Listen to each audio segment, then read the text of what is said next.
Okay, so what if a lesion occurs here? What if a lesion occurs here?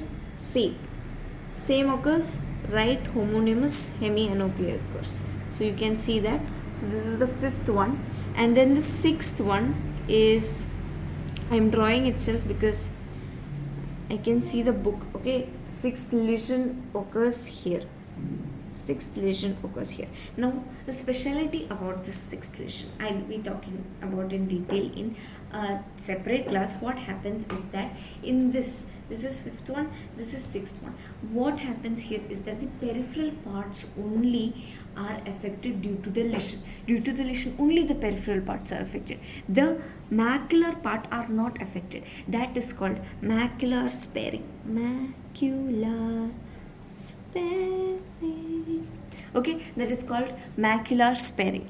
Now this macular sparing is due to, because it has dual arterial supply. So even if one of the arterial supply is getting lesioned, so there is a lesion in one of the arterial supply, the other one is compensating for it. So the other artery is called middle cerebral artery. So there are two arteries there, middle and posterior cerebral artery. So the middle cerebral artery is getting, one of the artery is getting lesioned due to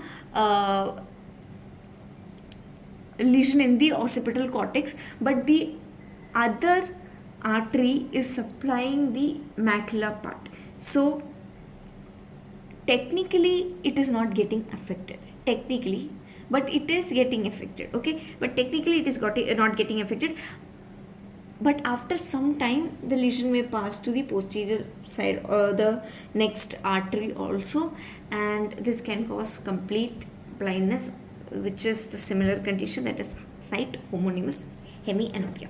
Now comes the seventh and the eighth one. Okay, now I am drawing it like this. Seventh one is in the upper side, eighth one is in the lower side. So the seventh one is showing that there is a lesion in the upper calcarean surface. So what part will be affected?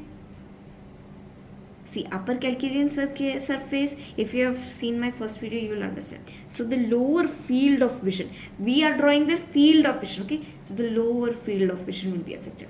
If in the lower calcarean surface, then the upper field of vision will be affected. Upper field of vision, but only it will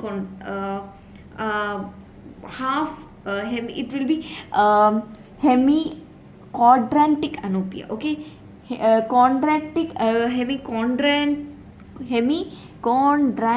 anopia. The reason why this is hemichondrantic anopia, because only that part is getting affected. Okay, the upper lip is only supplying to the lower part. See, the lower vision, if here also it was affected, then it would be like this. Okay, now you're understanding, because lower part is going to the upper end of the retina. I hope you can remember that. You need to see this video for that. Okay, and you need to read thoroughly your book, whichever book. If B.D. Chaurasia is given to you, read that. If Vishram Singh is given to you, read that. If you're reading from physiology, read that. Read it 2 or 3 times and then watch my video, understand it, draw it.